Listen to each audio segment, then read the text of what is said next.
So hey guys, it's Martin. Here we are talking Tesla. Since you guys know that I haven't been driving around in my car lately doing Uber, I figured we would talk about what's coming up with Tesla.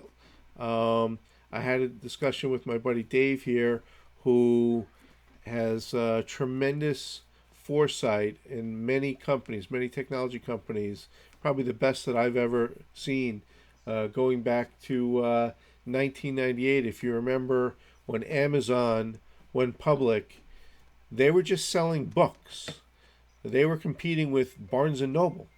And I remember Dave saying to me, Marty, they don't have to just sell books, they could sell toothbrushes, they could sell anything. And sure enough, Amazon is selling anything today. So, Dave, you had tremendous foresight about Amazon, Facebook, Apple, and also Tesla, and you seem to be really at the forefront of what technology is coming Tesla's way in the near future. So why don't you tell us a little bit about what you foresee coming, down the pike for Tesla? Hey, Marty. Thank you. Okay, before I start, let me just say I am a Tesla investor. I'm long Tesla.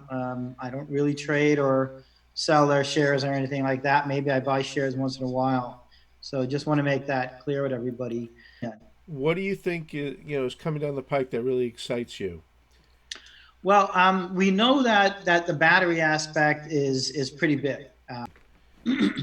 So charge time, from the information that's been circulating, and from what some of the things Elon have said and some of the things that the other folks are talking about in the marketplace, we're anticipating, being able to charge your battery, to, let's say, about 80% in around 5 minutes. So Um, normally at a supercharger to charge from I don't know, in my car, if I'm down to let's say 65 miles and I got to go back up to like 250 miles, that'll take 30 or 40 minutes minimum. mhm. Maybe Yeah. maybe twice that depending on the uh, the supercharging speed. But you're Right. saying that you should be able to charge the battery to like 200 miles in 5 minutes.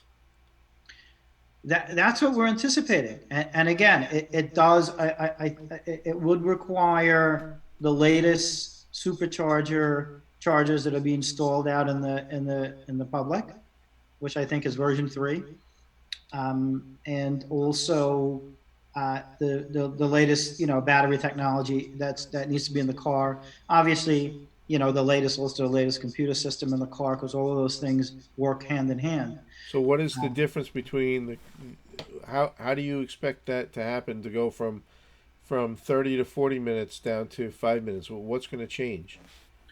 Well, certainly the battery technology itself, the fact that the battery can be charged very quickly, if these capacitor technologies incorporated in the process, the chemistry of the battery that's being used is more, less susceptible to degradation, but is able to handle a faster charge. Can you And explain what a capacitor is? Yeah, yeah. So the capacitor, what a capacitor is in general, it's able to take a very rapid amount of electricity, and utilize it for what it needs to do at that given time. So, And charge very quickly. So it's different than a battery, right? It's yeah, it's right, like a capacitor, is not a battery. It's there to take the big hit, the big surge of electricity that comes in, and the surge that goes out. So when you charge a battery, batteries hate to be charged very quickly and discharged very quickly. It's actually bad for the battery. So capacitors, when you integrate that, ahead of the battery, the capacitor will take what's called a hit, so to speak. So it'll handle the quick surge coming in, and then so that the battery itself doesn't get this sudden charge of electricity that has an impact overall on the chemistry of the battery and the electrolytes and the plates in the battery, and affects them negatively over time. So so you're saying the new technology, the new battery, will be part capacitor to take in the big surge, plus regular what they have now, the battery, the current battery they have. So it's kind of like part capacitor, part battery. Well, we're not expecting the current battery, so we're expecting capacitor technology, but mainly we're expecting new battery chemistry, and we're expecting batteries that are being produced more efficiently, with less cost and lighter weight. So you can fit more battery in a car without increasing the weight, because the more weight you have in the car, the more energy it takes to propel the car. So the shorter the battery life. Right. So if you can reduce everything and increase the range, it's a win-win. Plus Tesla gets a more efficient process. And by the way, the chemistry in the battery is also much more earth friendly, so to speak. The chemistry is better for the environment. So for future when you disposal and things like that, it's just better chemistry overall, and the materials cost less money. They're not. I think it's cobalt. Yeah, cobalt is one of the minerals that is used in batteries today. That and lithium, and it's pricey. So if you can eliminate or reduce those minerals and replace them with other minerals that's more abundant and cost less, what you've in essence created is a battery that's more economical, and in some cases lighter. In the case of Tesla, though, the dry process that they've gotten from Maxwell Technology is a big part of this, because that's going to cut 20% of the production time out of the battery. So a big part of the process gets eliminated, which is about 20% of the process, and also 20% of the cost. So it's going to cost less because it's going to be a faster process, cheaper, more abundant materials.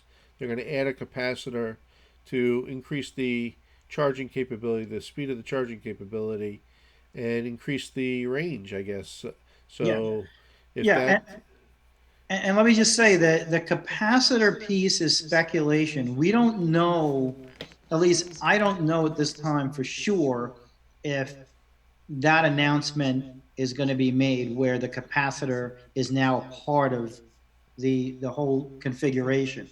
We think it will be in order to get this million mile guarantee or range and lifetime, and to get the efficiencies that we're hearing and speculating on. The capacitor would need to be a part of that, but we're just speculating that that is the case. well, if that were to happen, then you would have a fast 5 minute charge with a 400-mile range. Yeah. That would, in essence, be comparable to going to a gas station and filling up your tank with gas and having a 400-mile range. And there would be very little reason not to have an electric car at that point if they were Yeah. as abundant as gas stations. Yeah. Well, look, the infrastructure is still something that has to continue to grow. And I think it will as more electric cars come on board. But certainly for those folks that, live in a home, whether it's a residential home or a condominium or something like that, they have access to charging, they could plug in. The folks who don't have access to that are probably not going to jump on the bandwagon immediately. But once you can charge in 5 minutes or so, Right. Then that changes um, everything. It changes the need to have a home charger. But but if I could charge in 5 minutes, 400-mile range or 300-mile range in 5 minutes, that would be, I think, a game changer on why people would be compelled to buy an electric car, even if you didn't have the ability to charge it at home. Yeah. I agree 100%, Marty. No doubt about it. It's a game changer. And also, um, the price of the battery, I don't know if it's the price of the battery and the motor. I think it's just the price of the battery. And that capability should bring it in line with what a internal combustion engine costs today. So So that's now it's a matter of, all right, okay, let me weigh the two. The price is the same. What are the advantages and disadvantages? yeah, And there's so many advantages with yeah. the electric.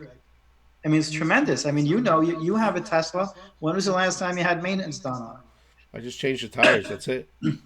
You know. And how long has that been? Like 2 years? Every year, I guess. It goes through the tires pretty quickly because the torque, Wait, the torque on the rear tires. It's a rear wheel drive. okay. When you accelerate, from 0 to 60 in 4 seconds, it gets a lot of it burns the tires a little bit. So, anyways, I want to thank you for giving us your insight on this, and stay tuned for the next update.